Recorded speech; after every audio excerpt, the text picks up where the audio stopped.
আপনারা যে যেখান থেকে দেশে কিংবা বিদেশে এই মুহূর্তে এই নিউজ দেখছেন, আপনাদের সবাইকে প্রাণ ঢালা অভিনন্দন। দর্শক, আপনারা জানেন যে খুলনা 1 আসনের মাননীয় জাতীয় সংসদ সদস্য আমির এজাজ খান আজকে তার এই পটিয়াঘাটার অফিস উদ্বোধন করতে যাচ্ছেন, যেখানে বসতে তিনি গ্রামের আপামার সর্বস্তরের জনসাধারণের মনের কষ্ট এবং মনের দুঃখের কথা জানতে পারবেন। ঠিক এই মুহূর্তে এইখানে নেতাকর্মী যারা রয়েছেন তাদের কাছ থেকে আমরা জানবো যে আজকে এই অনুষ্ঠানে অফিস উদ্বোধনে তাদের মনের অনুভূতি। অফিস উদ্বোধন করতে যাচ্ছে, এখানে বসবে, জনসাধারণের মনের দুঃখ সুখ দুঃখের কথা শুনবে। এই মতো অবস্থায় আপনার মনের অনুভূতি?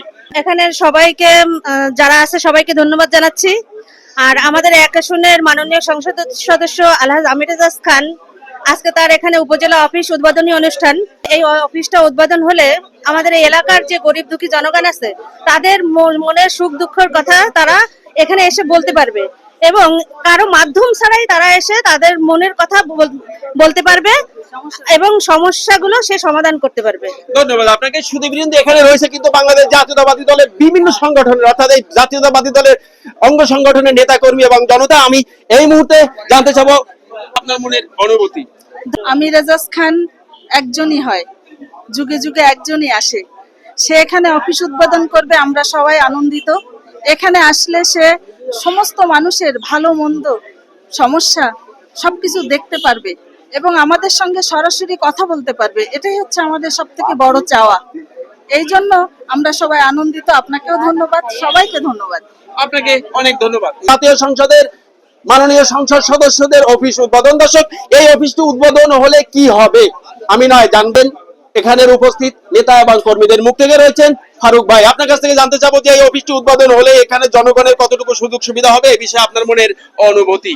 আমির এজাজ খানকে এখানে একটি অফিস দিয়ে আমার জনসাধারণ পটিয়াঘাটার সকল প্রকারের সকল পর্যায়ের নেতৃবৃন্দ এবং আপামর জনসাধারণ গরিব দুঃখী অসহায় মানুষের সেবার জন্য, তার কাছে সুখ দুঃখের কথা বলার জন্য যে আবেদন করবেন সেগুলো সে পঙ্গুলো শুনে সমাধান করবেন। অধিবেশন সংসদ ঢাকায় বসে থাকলেই এলাকার মানুষের উপকার এবং দেখভাল করা সম্ভব হয় না।